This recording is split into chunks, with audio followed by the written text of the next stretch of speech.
అందరికీ నమస్కారం అండి. నేను మణికుమార్ని, కుంభకోణం కొబ్బరి భాష విజయవాడ నుంచి. ఈ రోజు మీకు చూపిస్తున్న విగ్రహం వచ్చేటప్పటికి గణపతి, లంబోదర గణపతి ఒక విగ్రహం వచ్చేటప్పటికి మనకి 1.5 ఫీట్లో చూపిస్తున్న విగ్రహం. అయితే ఈ గణపతి వచ్చేటప్పటికి అష్టగణపతుల మూర్తి కింద మీకు బేస్ వచ్చేటప్పటికి అష్టగణపతులు ఉన్నారు.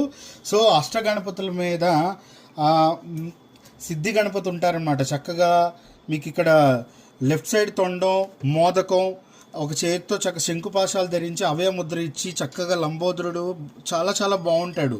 సో చక్కగా మన ఏదైనా హాస్పిటల్స్ కానీ, షోరూమ్స్ కానీ, లేదంటే ఏదైనా బిజినెస్ సెంటర్స్ కానీ, ఎక్కడైనా సరే, అది హోటల్స్ అవ్వచ్చు, ఏదైనా అవ్వచ్చు, చక్కగా కస్టమర్స్ వాకిన్ అంటే ఇన్ అవుట్, ఎగ్జిట్ ఎంట్రీ అయ్యే చోట సెంటర్ ఆఫ్ అట్రాక్షన్గా పెడితే చాలా చాలా బాగుంటుంది. ఇంకోటి ఇక్కడ అష్టమూర్తులు వచ్చారు.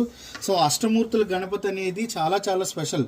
ఎందుకు స్పెషల్ అంటే అష్టమూర్తులు అనేది యాక్చువల్గా అవి విఘ్నాలు అనమాట. అంటే మనిషిలో ఉండే విఘ్నాలు,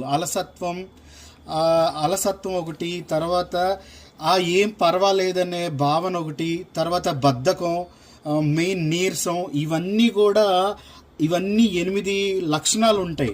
ఆ 8 లక్షణాలకి నివారించడానికి గణపతి మనకి వాటన్నిటిని నివారించడానికి, ఆ విఘ్నాల నుంచి బయటపడేయడానికి మనం ఎప్పుడూ గణపతిని పూజిస్తూ సేవిస్తూ ఉండాలి. ఎందుకంటే పొద్దున్న లేస్తే ప్రతి మనిషికి ఏంటంటే అలసత్వం అనేది కంపల్సరీ వస్తుంది. ఎంత మనం పరిగెడదామన్నా కూడా ఒక్కోసారి ఈ లక్షణాలు మనని ప్రభావితం బాగా చేస్తూ ఉంటాయి ప్రతిరోజు దినచర్యలో.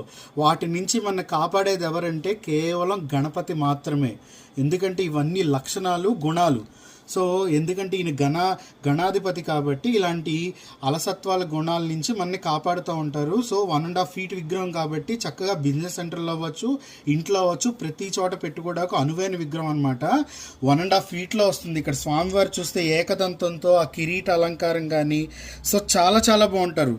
మీకు వినాయకుడి కలెక్షన్స్ అనేది ఇప్పుడు వినాయక చవితి కూడా వస్తుంది కాబట్టి వినాయకుడి కలెక్షన్స్ చాలా ఎక్కువ ఉన్నాయి.